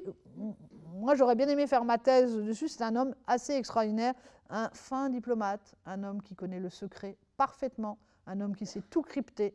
C'est un homme qui est capable de mener 3 diplomaties en même temps. Enfin, voilà. Donc Louis XV était à très bonne école. Je vous montre je ne vous ai pas mis tous les sous-précepteurs parce que ce serait un peu lassant, mais des personnages extrêmement importants. Vous avez compris que Louis XV adorait la géographie, naturellement. Il a une science de l'espace qu'il aime. On a là 2 très grands géographes, dont un qu'on vient de retrouver. Enfin, on savait qu'on ne connaissait pas l'importance de ce personnage, ni l'origine. C'est Bourguignon d'Anville. Bourguignon d'Anville, c'est le plus grand fonds de cartes de la BNF actuelle. C'est l'un des plus grands géographes de la France. Donc, et en fait, il a commencé comme maître de géographie du petit Louis XV à 22 ans. Vous imaginez le type comme il était doué pour être maître de géographie à 22 ans, qualifié du meilleur géographe. Maître de géographie, c'est l'équivalent du prix Nobel, quoi. Il faut vous rendre compte de ça. Donc, on a un gars qui a 22 ans, sait tellement bien faire les cartes qu'on va le nommer maître de géographie du petit roi. Et en fait, celui qui lui a appris le métier, c'est Guillaume de Lille. Et là, on est chez des géographes du Régent, qui tenaient en fait la géographie française à cette époque-là. Et la géographie française va devenir la science majeure du XVIIIe siècle dans le monde. Je le dis, mais je sais que je dépasse déjà mon temps. La frontière actuelle de la Guyane du Brésil, c'est Bourguignon d'Anville qui l'a tracée. Il y a des expéditions qui ont été faites au XIXe siècle et au XVIIIe siècle, au XXe siècle, pour vérifier la cartographie de Bourguignon d'Anville et mettre les bornes. Voilà. Donc on est chez des très très grands. Et alors que fait-il? Eh bien, à 7-8 ans, eh bien, un roi, ça s'exprime non pas par des interros, on n'oserait pas interroger un roi, mais par contre, ils font des œuvres, ils impriment. Donc il y a une science qui est l'impression, bien avant Freinet. Et même Montessori ne fait pas d'impression. Donc c'est Célestin Freinet qui a développé l'impression pour l'école publique. Mais chez les princes, c'est traditionnel l'impression. Ils ont une imprimerie royale, une petite imprimerie. Ils ont un imprimeur. Et donc, on a un petit Louis XV avec sa petite tête de Louis XV qui publie un livre, qui fabrique un livre à 7-8 ans. Et dont on sait qu'il travaillait là-dessus. On sait qu'il savait beaucoup de choses. Il en fait une vingtaine d'exemplaires, il y en a désormais une vingtaine d'exemplaires, et l'objectif c'était de les donner en étrenne à des grands personnages de la cour. Et il en gardera un qui donnera à sa maîtresse, Madame de Pompadour, beaucoup plus tard. Et quand on regarde la table des matières, on s'aperçoit que ce n'est pas que l'histoire de France, que la géographie de la France, excusez-moi, c'est l'Angleterre, la Pologne, la Moscovie, l'Italie, je ne vous ai pas toutes mis, mais voilà. On est sur une géographie beaucoup plus large, ce qui ambitionne bien l'idée de régner sur l'Europe. Bien sûr des Trois de France, mais de connaître les particularités européennes en termes de géographie. Alors il en fabrique des cartes, il en fabrique plein. On a des cartes historiques, ce qu'on ne voit plus de nos jours, notamment pour lui apprendre l'anabase de Xénophon, parce qu'il apprend en latin du Xénophon, pas en grec. La retraite des 10 000, mais on lui fait une belle carte pour qu'il comprenne comment les régiments se déplacent, passent, etc. Donc il connaît plein de choses. On lui fournit des cartes très très précises. C'est pas évident de faire une carte de France à cette époque-là. Et vous voyez le niveau de carte d'éducation du roi de France. Ce n'est pas des cartes de France en général. Et puis ensuite, j'ai choisi quelques exemples. Ensuite arrive un grand événement, 1717, il a 7 ans. Eh bien, c'est la visite du tsar du tsar de toutes les Russies, du nouveau tsar de toutes les Russies, de Pierre le Grand, qui s'impose comme un souverain. Il faut savoir que Pierre le Grand, il n'est pas issu de famille, et donc il vient faire la visite en Europe de tous les souverains pour se faire reconnaître, authentifier comme un souverain. Et donc, nos petits Louis XV, il faut qu'ils représentent bien la France. Alors là, toute la question, c'est à la fois pour Pierre le Grand faire comprendre que la Russie est une puissance, non pas barbare et orientale de là-bas tout au fond, mais une puissance qui va jouer dans le monde européen, qui va jouer par des revers d'alliance avec la Pologne, etc., et la Turquie éventuellement. On a des Turcs qui viennent aussi à Versailles. Donc il faut qu'il se fasse recevoir comme un souverain, Pierre le Grand. Ça, c'est un problème. Donc en plus, il est très grand, il fait quasiment 2 mètres, Pierre le Grand. De l'autre côté, vous avez un gamin de 7 ans, tout petit. Et lui, il est vraiment souverain. Parce qu'il descend d'une dynastie de souverains, alors que l'autre, il ne descend pas d'une dynastie de souverains, il s'impose comme souverain, comme un coup d'État. Donc on est vraiment sur une question de taille, si je puis dire, de représenter les deux souverainetés, dont une est toute récente et l'autre est très ancienne, et puis une question de taille de souverain, parce qu'on ne peut pas en mettre un plus petit que l'autre, parce que ça veut dire que la France est plus petite que la Russie, et on a raté notre coup dans la diplomatie. Donc, regardez, on a fait un peu monter Louis XV, et on a fait un peu se baisser. Vous voyez, c'est une pièce de monnaie, ça tombe bien, il a arrondi notre tsar, donc il a un peu baissé, mais c'est un réel problème. Ce n'est pas moi qui l'invente, cette histoire-là. Et par conséquent, on n'avait pas ce problème-là avec la Hollande. On a un tout petit Louis XV devant un très grand Hollandais. Ça ne posait pas de problème, on n'avait pas ce problème. On sait que la Hollande est un petit État, pas très important, mais qui joue son rôle, et donc là, on ne s'est pas posé la question. Alors, ce qui est très amusant, c'est qu'en fait, vous ne connaissiez pas la pièce de monnaie, là, mais par contre, vous connaissez sans doute ce tableau-là, pour ceux qui connaissent Louis XV en tout cas, qui est une réinterprétation au XIXe siècle par une femme à qui on a demandé de peindre des grands tableaux de l'histoire de la vie de Louis XV. Et donc là, elle n'en sait rien, elle, c'est 2 siècles après. Donc elle va regarder les mémorialistes, elle va regarder ce qui est écrit.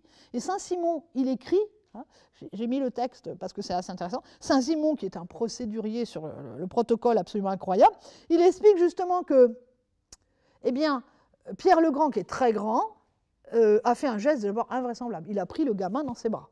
Non, mais touche pas un roi, non mais attendez, un roi on le touche éventuellement avec des gants, mais on ne le touche pas. Donc lui, il l'attrape et il le prend, parce que c'est l'embrassade russe, enfin c'est un enfant en même temps, il est charmant. Donc voilà, mais en même temps, c'est aussi le fait que Pierre le Grand s'impose. Il parle d'égal à égal, même si c'est un enfant. Saint-Simon, il ne se rappelle plus très bien, il écrit, il dit... Je crois qu'il a levé la tête de Louis XV à sa hauteur. Puis après, 2 phrases après, il dit « Non, Louis XV était plus haut ». Voilà. Ça discute pendant 2 pages en Saint-Simon pour savoir où était... Alors, donc voilà, l'interprétation de Louise Hersan au XIXe siècle, elle les a mis à la même hauteur. Mais je ne suis pas sûre que ce soit comme ça. Voilà. Vous voyez, donc les questions de protocole pour un enfant, ce n'est pas rien. Et donc là, chose étonnante, Louis XV n'a pas eu peur. Parce qu'il est quand même, il est un peu timide. Enfin, il n'est pas timide, mais c'est pas évident, un grand monsieur comme ça, qui ne s'habille pas comme eux, enfin, comme à la cour et tout ça. Donc, il n'a pas eu peur, il a apprécié la visite, il l'a tellement apprécié qu'il l'a vu quasiment tous les matins. Enfin, en tout cas, on a fait se rencontrer le petit Louis XV qu'on a levé exprès pour qu'il aille voir Pierre le Grand, qui lui parcourait Paris pour prendre tout l'espionnage possible de toutes les techniques qu'il y avait à Paris. Donc ça, c'est quand même, on est là chez quelqu'un qui visite Paris, mais qui visite toute l'Europe pour prendre les meilleures techniques et les ramener en Russie et créer les académies après afférentes pour faire un grand État en Russie. C'est l'origine du développement extraordinaire de la Russie. Et donc là, on a un tableau qui est sorti d'une collection privée, là, et où on voit le tsar recevoir une carte du petit Louis XV, et c'est la première carte de Bourguignon-d'Anville, de cette fameuse région encore disputée de nos jours, qu'est l'Ukraine. Et le tsar n'avait pas de cartographie de son pays. La géographie, ça sert d'abord à faire la guerre. La géographie, c'est une science des princes, c'est une science pour apprendre à déplacer des armées. Et le tsar s'est rendu compte des grosses lacunes de la Russie en ces termes-là. Et il va demander à Guillaume de Lille d'envoyer son frère pour monter l'Académie de géographie à Saint-Pétersbourg à cette époque-là. Et la géographie française va s'installer pour de longues années en Russie et développer les cartes de Russie. Et donc, il y a des phrases incroyables parce que le petit Louis XV à 7 ans, il est capable d'expliquer au roi, enfin à Pierre le Grand, non mais la rivière, elle n'est pas tout à fait comme ça, vous croyez que, mais non, notre géographe nous a dit que c'était plutôt comme ça. Et on a une discussion du petit Louis XV, évidemment tout ça, ça a été répété et travaillé auparavant, mais voilà comment un enfant a une interrogation. Hein. Voilà, c'est devant un souverain à égalité. La majorité, c'est 13 ans pour un prince. Hein. La majorité, c'est 13 ans, ça veut dire qu'à 13 ans, eh bien, il aura fini son éducation. Donc, vous voyez, c'est du collège raccourci. Hein. Et il va régner, il n'y aura plus de régence. Hein. Et il va rentrer dans le château qui est digne de son rang, c'est-à-dire rentrer à Versailles. Donc, on prévoit le retour, c'est juin 2022, j'allais dire, parce que justement, j'espérais qu'il fasse une fête au château à Versailles pour le retour de Louis XV. On rentre dans les grandes années de Louis XV parce que 1722-1723, donc 2022-2023, on va parler de Louis XV, hein, ces années-ci, parce qu'on est sur des grandes périodes anniversaires. Et donc, voilà le retour. Donc ça a mis du temps aussi de savoir si on pouvait rentrer, pas rentrer. Le château, il est abandonné quand même. Il faut le remettre en état. Donc vous voyez là au premier plan des tas de gens qui travaillent la pierre et tout ça pour remettre en état le château. Et le roi rentre à Versailles le 15 juin 1722. Vous savez tous l'image qu'on vous met partout. Il s'étale sur le dos de la galerie. Il a très chaud. Il fait très chaud en juin 1722. Et il va se mettre dans la galerie des glaces et il regarde. Le roi gouverne par lui-même le centre de la galerie. Ça, on oublie de le dire. Il va regarder son arrière-grand-père. Il s'est allongé, lui. Il n'y avait personne, il s'est allongé dans la galerie. Voilà. Mais en fait, il sait très bien qu'il faut qu'il aille voir la galerie parce qu'il va peut-être reconnaître son arrière-arrière-grand-père qu'il a vu. Et puis, il va parcourir tous les lieux de tout Versailles en galopant. Il fatigue tout le monde. Le régent n'en peut plus, il est tout rouge. C'est vrai, enfin, je vous raconte ça de façon humoristique, mais on a les textes qui disent ça, c'est très compliqué. Mais il a adoré Versailles, très jeune. Hein. Il quitte Paris, il connaissait parfaitement Paris. Il était même capable de dire, il faut aller acheter de la bière à cet endroit, les gâteaux sont meilleurs à cet endroit, amenez-moi à la foire, machin, parce que je veux voir les marionnettes. Donc ça, on a les phrases, hein, on le sait. Hein. On a toutes ces informations-là. C'est pas moi qui invente. Les historiens, en général, n'inventent pas. Des fois, ils ne peuvent pas dire. Des fois, ils ne peuvent pas montrer d'image. Mais ils n'inventent pas, les historiens. Ils prennent des sources. Hein. Et donc, voilà, c'était un très bon Parisien. Mais à partir du moment où on lui dit « tu rentres à Versailles », il rentre à Versailles. Et il va adorer Versailles. En plus, c'est un Versailles très large. Il n'y a que lui. Avant, il y avait plein de princes. Il y avait plein de générations. Lui, il est tout seul. Donc, il peut s'étaler. Les appartements de ses précepteurs, de ses gouverneurs, le régent s'installe au rez-de-chaussée, à l'angle, si vous connaissez, chez le dauphin, hein, qui est en travaux actuellement. Et Louis XV, il s'installe évidemment à la chambre du roi, donc ça a dû être très dur, je pense, hein, parce qu'il avait vu Louis XIV sur son lit de mort. Il sait qu'il est mort là. Il a même imprimé les dernières phrases de Louis XIV, qu'il a... On sait qu'il l'avait dans sa chambre, hein, et c'est à la Bibliothèque nationale de Versailles, Bibliothèque municipale de Versailles. Donc, je veux dire, le lit du roi, c'est pas rien. Eh bien, il va dormir là. Hein, la première nuit, il a 13 ans, il dort dans la chambre où est mort son prédécesseur. Voilà. Donc c'est quand même, je pense, des émotions pour un jeune enfant. Et par contre, alors ça c'est les appartements officiels, la chambre du roi, la salle du conseil, etc., tous les grands appartements qu'on visite. Et puis sur le côté de la salle des conseils, des fois il y a un rideau qui se lève quand on visite et on voit la cour des serfs. Et la cour des serfs, ce sont les petits appartements. Donc on dit la cour des serfs parce qu'il y a des serfs qui vont être chassés par Louis XV plus tard, qu'on installera là. C'est aussi une cour d'astronomie, j'espère que vous voyez un cadran solaire que Louis XV va vraiment vouloir utiliser, saura parfaitement utiliser. Il est excellent en astronomie, en physique, en sciences. Je n'ai pas le temps de vous en parler. C'est ces petits appartements privés où seul son personnel privé vient, absolument pas les gens de la cour. Hein. Donc je vous les montre, vous pouvez les voir en visite privée à Versailles. C'est très joli parce que c'est tout petit et comme c'est le roi, c'est blanc et doré. Hein. Ça, c'est obligatoire. Hein. Voilà, donc là, il y a ces bibliothèques. Puis, plus on monte, il y a plusieurs étages, je vous dispense de toutes ces diapos, et eh bien, on arrive à ces instruments de physique, d'astronomie. Il a même un jardin, il a une volière, enfin, toute la cour est à lui. Hein, c'est son petit appartement privé. Hein. Et il ne dort pas là, il dort dans les grands appartements. Alors, je passe cette diapo, voilà. Et pourquoi, il revient à Versailles, donc il va s'installer dans la position de roi, et pas simplement d'élève étudiant. Hein. Il était déjà roi, mais là, il dort dans la chambre du roi. Enfin, il y a le lever du roi, le coucher du roi. Enfin, toute la cérémonie se met en place à Versailles. Elle n'était pas là aux Tuileries auparavant. Et puis, c'est les périodes de folie de Louis XV. Son corps s'est profondément développé. Il est devenu un jeune adolescent, un très bel adolescent. Et il galope à cheval. Il parcourt la moitié des Yvelines en une après-midi, bien plus rapide que moi en voiture. Hein. Donc lui, il parcourt. Et puis on sait, il s'arrête au Perret en Yvelines, dans un restaurant, enfin dans un bistrot à la grâce de Dieu, qui existe toujours. Il va cueillir une salade, il se fait une omelette, il demande une omelette. Enfin, c'est un jeune homme, c'est un adolescent, quoi. Il n'hésite pas. Il fait des courses à Versailles, il fait des courses de traîneau sur la glace. Personne ne veut monter sur son traîneau tellement il prend les virages. Voilà. On est là chez un ado qui a toute la... Alors, loin d'être malade, c'est fini la maladie. Là, hein. C'est un jeune homme très très puissant. Hein. Et ça va se terminer par le renvoi de son gouverneur, parce que là on n'a plus vraiment besoin du gouverneur qui l'empêche de faire plein de choses.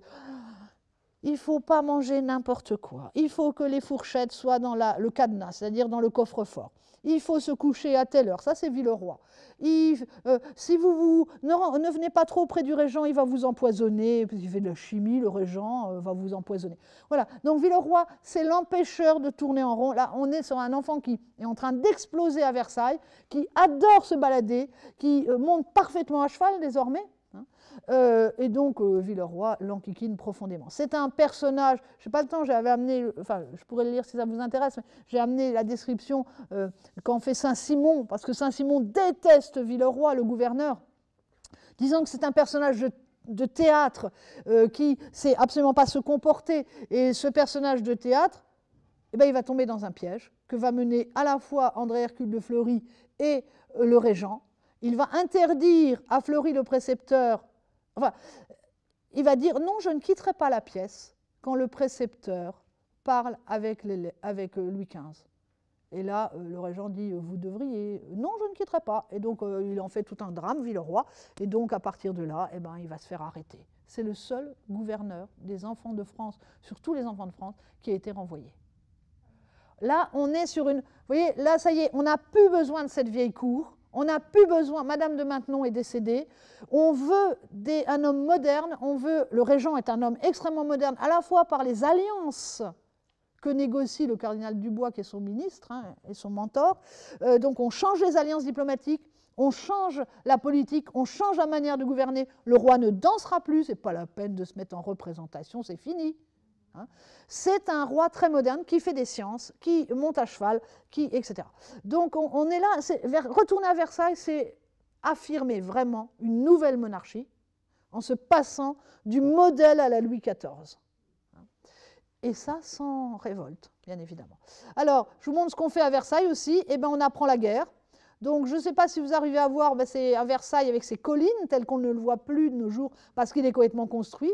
Je vous montre plus rapidement encore le fort de Montreuil à Porchefontaine, pour ceux qui connaissent.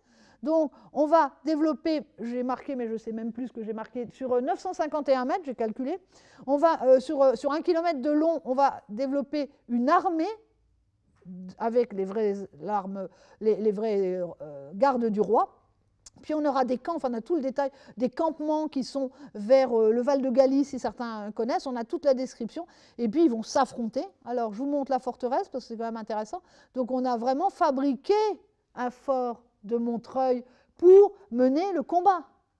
Évidemment, c'est le roi, c'est Louis XV qui, donc à 13 ans, mène l'assaut. Évidemment, les armes ne sont pas réelles, hein, mais de l'autre côté, on a comme une armée qui réplique. Hein, et on a un jeu avec les soldats qui le connaissent parfaitement et qui l'aiment bien. Hein, mais quand même, il faut qu'ils donnent des bons ordres. il faut battre la chamade, il faut faire battre les bonnes mesures de musique, puisque la guerre se fait en musique, il faut donner les ordres, il faut bien battre, je vais vous montrer, comprendre les signaux, parce qu'on communique avec des drapeaux. Hein. Donc c'est tout, en fait c'est l'acmé de l'éducation militaire, ça se termine toujours comme ça chez un prince, hein, donc c'est pas original, sauf que ce qui est original c'est que c'est fait à Versailles. Voilà. Et on va même réussir à prendre le roi, le faire prisonnier. Enfin, on s'amuse hein, quand même. On s'amuse, mais on lui apprend la guerre. Voilà, donc c'est ça les drapeaux. Hein. Donc il a aussi, c'est tiré d'un de ses livres de drapeaux où il faut qu'il connaisse tous les drapeaux. C'est très compliqué et tous les gestes. Voilà, je vous montre ça, mais vous voyez bien que c'est des tableaux terribles. Il faut connaître toutes les troupes. Donc on a tout ce détail quand même pour Louis XV. Hein. Donc ça c'est la carte générale de la monarchie contenant l'histoire militaire depuis les origines. Donc c'est un énorme document où on a l'ensemble des troupes. Et puis on peut donc sortir une superbe image d'un roi maîtrisant l'armée à cheval. Hein. Le roi qui prend les rênes du cheval, qui peut donc prendre les rênes du pouvoir. C'est ça la symbolique à cette époque-là. C'est pour ça qu'un roi est toujours à cheval pour affirmer son pouvoir. Hein. Les statues de Louis XIV en bas du château, vous le savez très bien. Bon, alors maintenant, il manque juste un truc, et je vous le passe rapidement, c'est le sacre. Hein. Le sacre, oui, ça se termine toujours par un sacre, si on peut, si c'est un roi. Donc, on prévoit le sacre pour septembre, après les vendanges, c'est comme ça qu'on dit. Ce sacre est forcément à Reims, et donc on lui fait une carte de géographie pour qu'il suive le chemin, hein, pour qu'il apprenne la géographie de la Champagne. Il ne fera pas beaucoup de voyages, Louis XV. Hein. C'est un des rares voyages qu'il aura fait. Hein. Voilà, donc je vous ai montré une carte de c'est sa carte à lui. Hein. Ensuite, voilà le tableau monumental de son sacre par Pierre-Denis Martin, qui est le reporter de l'époque et qui peint des tableaux gigantesques. Hein. Bon, alors cherchez-le, il est là. Hein. Voilà. Après, c'est tout. Ah oui, non. C'est tous les pères laïcs, ecclésiastiques, vous avez tout le détail du sacre. Et c'est le premier roi qui va décider, alors qu'il a 13 ans, de changer la formule sacramentielle de le roi te touche, Dieu te guérit. Vous la connaissez, cette formule du roi thaumaturge des Écrouelles. Et comme le cardinal de Fleury est cependant cardinal, est très bien en cours, mais il a quand même un certain doute face à la religion, enfin pas la religion, mais à ce geste de le roi te touche, Dieu te guérit, vous voyez, la transmission de Dieu au roi, il a fait transformer la phrase et c'est le roi te touche, Dieu te guérisse. Et c'est Louis XV qui va prononcer cette petite phrase-là dès son sacre, puisque le lendemain de son sacre, il touche les écrouelles. Voilà. Donc, c'est sans doute aussi le régent qui a fait réfléchir au poids de la religion. Voilà. Donc, après, il mange tout seul. Cherchez-le, il est là, je crois, quelque part par là. Non, là, je dis une bêtise, il est là. Hein. Il mange tout seul. Donc, il apprend la solitude, là. Hein. Être roi, c'est aussi être seul. Bon, c'est pas évident, donc il s'amuse bien, parce qu'il y a aussi une énorme cavalcade avec des pétards, etc. Tout ça, c'est à Reims. Hein. Et c'est traditionnel, ce n'est pas original à Louis XV. Et puis après, il revient par des fêtes gigantesques à Chantilly, gigantesques à Villers-Cotterêts, des journées de fêtes invraisemblables dont on a tous le livret, des fêtes royales. Il faut être capable de tenir une fête royale quand on a un enfant. Hein. Il a 13 ans quand même. Et là, on va essayer, excusez-moi de le dire, de le déniaiser. Ça, c'est encore un truc, parce qu'il va bientôt se marier. Et il refusera, Louis XV. Enfin, il fera tout ce qu'il faut pour enquiquiner tout le monde. Et on dit, oh, il est vraiment pas marrant. Enfin, les mémorialistes disent, oh ben non, mais il est homme, mais il n'est pas marrant. Hein. Voilà. Et le voilà en habit de sac, je vous ai mis Louis XIV. Vous voyez, c'est comparable. Hein. Les deux sont totalement comparables. Et puis, on va fabriquer des tableaux de ce petit roi, parce que c'est étonnant, un roi enfant sacré, là, cette fois-ci, il a tous les emblèmes de la photo officielle, hein, du tableau officiel. Donc, maintenant, on peut envoyer des tableaux partout en Europe. Donc là, il a sa figure un peu longue d'adolescent, mais c'est la même date. Vous voyez, on a plusieurs représentations. Et puis, on va en envoyer une en Espagne, et elle est actuellement au Prado. Donc, c'est la photo pour épouser la fille du roi d'Espagne. Hein, c'est comme ça que ça se passe, parce que je vous ai annoncé qu'il y aurait mariage, bien évidemment. Donc, encore une autre figure du petit Louis XV dont on voit qu'il change, il n'est plus rond du tout sur son visage. Et puis des lettres qui sont envoyées. Et on va marier la fille du roi d'Espagne qui vient se marier en France. Pendant ce temps-là, le régent envoie 2 de ses filles pour se marier en Espagne. Donc c'est toujours des mariages croisés qui scellent l'alliance en fabriquant des bébés. C'est l'incarnation de l'alliance, au sens incarnation, dans la chair. Et puis finalement, cette petite gamine qui vient en France sera renvoyée. Je n'ai pas le temps de vous l'expliquer, elle était adorable, on a des très beaux portraits, je ne vous les montre pas. Et celle qui est choisie, vous le savez, c'est l'alliance polonaise, Marie Legzinska. Donc si vous faites attention, c'est la même image, sauf que la robe est bleue, avec la duchesse de Bourgogne. Et c'est toujours la même manière, et l'histoire est quasiment finie, c'est toujours la même manière dont on représente les reines, feuilles dans le jardin à Versailles, avec les mêmes coiffures, avec des feuilles et fleurs d'oranger, symbole du mariage. Et puis je termine par le lit de justice, il est toujours aussi petit, c'est le lit de justice de majorité. C'est le dernier lit de justice qui se tient à Paris. Désormais, la cour et la monarchie absolue sont à Versailles. Les lits de justice, les relations avec le pouvoir législatif se feront à Versailles et plus à Paris. Le pouvoir a abandonné Paris à partir de 1722-1723. Et je termine par cette photo, enfin ce roi cavalier qui s'impose, qui est devenu la grande photo du roi Louis XV cavalier, que vous pouvez voir d'ailleurs à l'expo Animaux à Versailles, puisqu'il y est vers la fin. Ils l'ont sorti le tableau.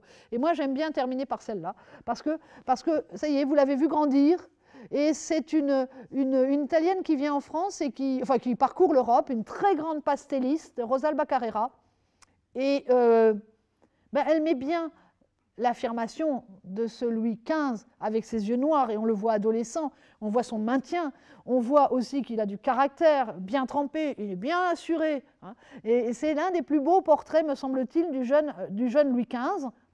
Et je termine pour vous dire qu'il ne faut pas toujours croire la vis, même si certains aimeraient qu'on apprenne la vis. La vis a fait un portrait de Louis XV, c'était un mauvais roi. Louis XV devient roi à 5 ans. C'était un enfant très joli. Il avait de grands yeux noirs, avec de longs cils qui frisaient. Vous imaginez qu'on apprenne ça aux enfants en histoire de nos jours. C'est franchement de l'histoire. Ses joues étaient roses, il fut gâté pendant son enfance. Ses maîtres ne l'obligeaient pas à travailler. Le maître qui venait lui apprendre le latin apportait un jeu de cartes et il le faisait jouer quand la leçon paraissait l'ennuyer. Vous voyez que, parce qu'il y a une image au-dessus, vous voyez que le petit roi a jeté ses livres par terre et qu'il lève sa carte avec plaisir. Il n'était pas bon. Il s'amusait à égorger des oiseaux. Il avait une biche apprivoisée qui lui faisait des caresses. Un jour, il tira sur elle un coup de fusil et la tua. Il ne devint pas meilleur en grandissant. Très égoïste, il n'aima jamais que lui. Il resta très paresseux et ne s'occupa que de ses plaisirs. Avant lui, la France était le premier pays du monde. Par sa faute, elle perdit beaucoup de sa puissance. Louis XV a été le plus mauvais des rois de France. Merci, monsieur Lavis. Voilà. Ouais. Terrible.